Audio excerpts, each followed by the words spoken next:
Good evening friends, मैं कंचन YouTube के Rishabh classes में आपका स्वागत है। हर बार तो मैं गुड मॉर्निंग बोलता हूँ, बस इस बार जो है मैं गुड इवनिंग बोल रहा हूँ। कभी कभी चेंज भी होनी चाहिए, है ना। आइए, आज मैं आपको क्लास 7, 8 और 9 से रिलेटेड 2 प्रश्न बताने वाला हूँ, या फिर अगर आप कंपटीशन का एग्जाम में तैयारी कर रहे हैं तो उसके लिए भी अति लाभदायक है। आइए 2 प्रश्न को देखता हूँ, है ना। यहाँ पे प्रश्न है कि वर्ग की भुजा ज्ञात करें जबकि वर्ग का क्षेत्रफल हमें क्वेश्चन में दिया हुआ। क्या निकालना दोस्तों? वर्ग की भुजा ज्ञात करें जबकि वर्ग का क्षेत्रफल हमें दिया हुआ 196 सेंटीमीटर स्क्वायर। ठीक है, तो आपको तो पता होना चाहिए कि वर्ग किस प्रकार का होता है। वर्ग हम लोग किसे बोलेंगे? जिसकी चारों भुजा क्या हो दोस्तों? इसकी चारों भुजा बराबर हो, यानी 4 साइड इक्वल हो, इसे हम लोग वर्ग यानी स्क्वायर बोलेंगे ना। अब देखिए कि वर्ग की भुजा ज्ञात करना है जबकि वर्ग का क्षेत्रफल हमें 196 सेंटीमीटर दिया हुआ है, स्क्वायर में दिया हुआ। वर्ग की भुजा मतलब क्या? साइड, है ना। वर्ग की भुजा मतलब क्या? साइड। अगर एक साइड का हम लोग का निकालते हैं तो चारों साइड इक्वल होता है। एक साइड निकालने से चारों साइड हमारा निकल जाएगा ऑटोमेटिक। तो आइए हम लोग निकालते हैं। यहाँ वर्ग की भुजा ज्ञात करना जबकि वर्ग का क्षेत्रफल दिया हुआ, तो हम लोग लिख सकते हैं दोस्तों यहाँ से सॉल्यूशन यानी हल, है ना। यानी कि वर्ग का क्षेत्रफल हम लोग को दिया हुआ दोस्तों, कितना दिया हुआ? वर्ग का क्षेत्रफल 196 सेंटीमीटर स्क्वायर, ये हम लोग का दिया हुआ। जबकि निकालना क्या? वर्ग की भुजा। तो वर्ग का क्षेत्रफल होता क्या है ये आपको पता होना चाहिए। भुजा स्क्वायर क्या होता है? भुजा का स्क्वायर, जो इंग्लिश से हम लोग बोलेंगे साइड का स्क्वायर, यानी भुजा का स्क्वायर होता है। और यहाँ पे देखिए भुजा का स्क्वायर यानी क्षेत्रफल का जो मान है वो दिया हुआ 196। भुजा स्क्वायर बराबर क्या लिखेंगे? 196। ये भुजा स्क्वायर आया कहां से? तो वर्ग का क्षेत्रफल का फॉर्मूला होता है भुजा का स्क्वायर।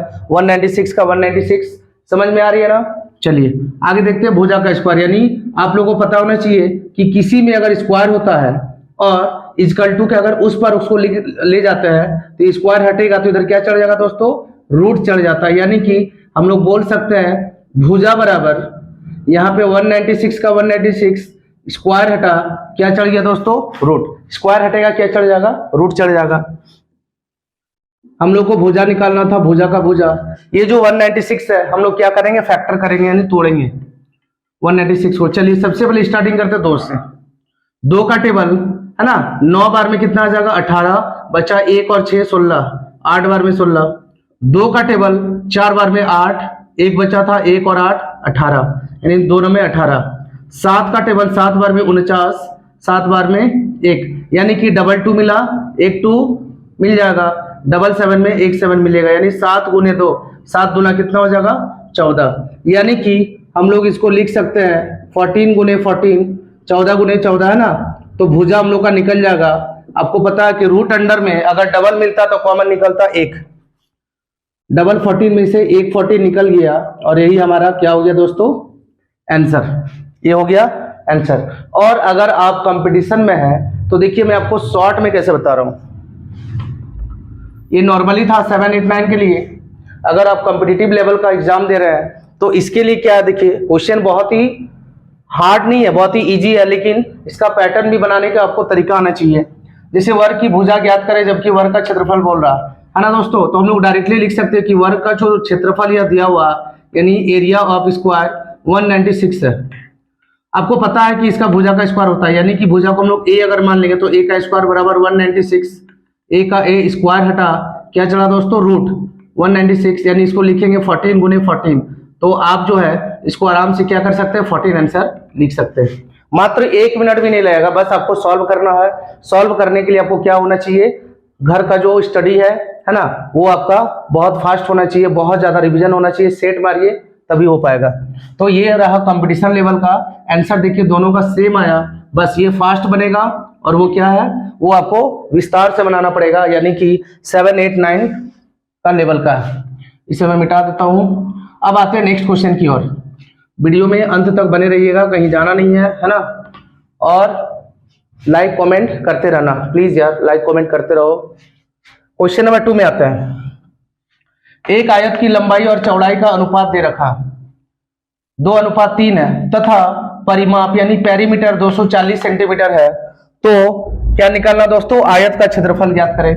आयत को हम लोग क्या बोलते हैं इंग्लिश से, तो रेक्टेंगल बोलते हैं, ये आपको पता होगा। और रेक्टेंगल में जो है ना, यानी एक दूसरे की जो आमने सामने की भुजा वो क्या होता, इक्वल होता है, यानी बराबर होता है ना। ये और ये बराबर है, ये भुजा और ये भुजा आपस में क्या, दोनों बराबर है। तो एक आयत की लंबाई और चौड़ाई का अनुपात दे रहा है। जब भी क्वेश्चन में दोस्तों अनुपात दिया रहेगा तो अनुपात को यानी रेशियो को हम लोग को एक्स मान लेंगे। क्या मानेंगे, एक्स। तो यहाँ पे मान लेते हैं, माना कि है ना, आयत का यानी रेक्टेंगल का आयत की लंबाई और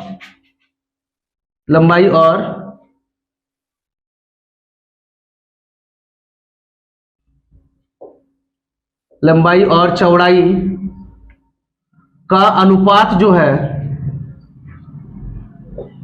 लंबाई और चौड़ाई का अनुपात कितना मानेंगे दोस्तों, x बोले थे ना, यानी मान लेंगे 2x और क्या, 2x और 3x, है ना। 2x और क्या मान लेंगे दोस्तों, 2x और 3x। अब आगे आते हैं हम लोग, यहां पे बोल रहा था कि तथा परिमाप 240 सेंटीमीटर है, यानी कि आयत का परिमाप हम लोग को दे रहा है। आयत का परिमाप यानी पेरीमीटर ऑफ रेक्टेंगल, आयत का परिमाप इक्वल टू कितना दे रहा दोस्तों, 240 सेंटीमीटर। आयत का परिमाप यानी रेक्टेंगल का जो है परिमाप जो दिया हुआ यहाँ पे है ना, उसका फॉर्मूला होता क्या है, तो परिमाप को हम लोग पेरीमीटर बोलते हैं इंग्लिश से, 2 इंटू एल प्लस बी, ये फॉर्मूला होता है। 240 का 240, 2 का 2 हो जाएगा, एल से लेंथ यानी लंबाई, बी से ब्रेथ यानी चौड़ाई, है ना। तो एल की जगह कितना दे रहा, 2x, बी की जगह दे रहा दोस्तों 3x, इक्वल टू में कितना हो जाएगा 240, 2 का 2 रह जाएगा, 2x और 3x कितना हो जाएगा 5x, दोनों को ऐड करेंगे तो 5x, इक्वल टू में आएगा 240, 5 टू जा 10x बराबर में 240, x बराबर 240, अब बटा में कौन आएगा दोस्तों 10, 1 0 1 0 कट हो गया, मतलब कि x बराबर आ गया 24। अब देखिए यहाँ पे दो अनुपात में दिया हुआ था क्या, लंबाई और चौड़ाई, तो हम लोग बोल सकते हैं कि लंबाई जो था, लंबाई को हम लोग क्या माने थे दोस्तों 2x, यानी कि 2 का 2, x की जगह कितना आया 24 आया, तो 24 को 2 से गुना करेंगे तो आएगा 48, यानी हम लोग का जो लंबाई है ना, लंबाई जो हम लोग का निकला फाइनली कितना निकल गया 48। अब हम लोग को निकालना क्या, चौड़ाई। चौड़ाई को क्या माने थे, लंबाई को माने थे 2x और चौड़ाई को माने थे 3x, यानी 3x, 3 का 3, x की जगह दोबारा क्या लिखेंगे 24, 24 को 3 से गुना करेंगे तो आएगा 72, है ना। यानी चौड़ाई निकल गया कितना, चौड़ाई अधिक है लंबाई कम है, यानी कि लंबाई 48 है और चौड़ाई कितना 72 है। चलिए लंबाई चौड़ाई पता चल गया है ना, लेकिन अभी भी हम लोग का क्वेश्चन फाइनल नहीं हुआ है। क्वेश्चन में बोल रहा था आयत का क्षेत्रफल भी ज्ञात करें। क्या निकालना है, आयत का क्षेत्रफल भी, तो हम लोग क्या करेंगे, आयत का क्षेत्रफल भी निकाल लेते हैं, यानी एरिया ऑफ रेक्टेंगल। क्या होता है दोस्तों, लंबाई गुनी चौड़ाई, एल इंटू बी। एल की जगह यानी लंबाई की जगह कितना है 48, चौड़ाई की जगह कितना है 72, दोनों को गुना करेंगे, है ना। यानी कि 72 को 48 से अगर गुना करते हैं, 8 दूना 16 का 6 हाथ में 1, 8 7 56 और 1 57, ठीक है। 8 दूना 16 का 6 हाथ में 1 बचा, 8 7 56, 1 57, 4 दूना 8 और 4 7 कितना 28, ऐड करेंगे 6, 8 7 15 के 5 हाथ में 1, 8 5 13, 1 14 के 4 हाथ में 1 2 और 1 3, कितना आया दोस्तों 3 4 5 6, बहुत ही अच्छा नंबर आया है 3 4 5 6, ठीक है। एल इंटू बी यानी सेंटीमीटर को सेंटीमीटर से अगर करेंगे, ठीक है, तो क्या आ जाएगा सेंटीमीटर का स्क्वायर। ये रहा हमारा आयत वाला प्रश्न और ये रहा हमारा वर्ग वाला प्रश्न।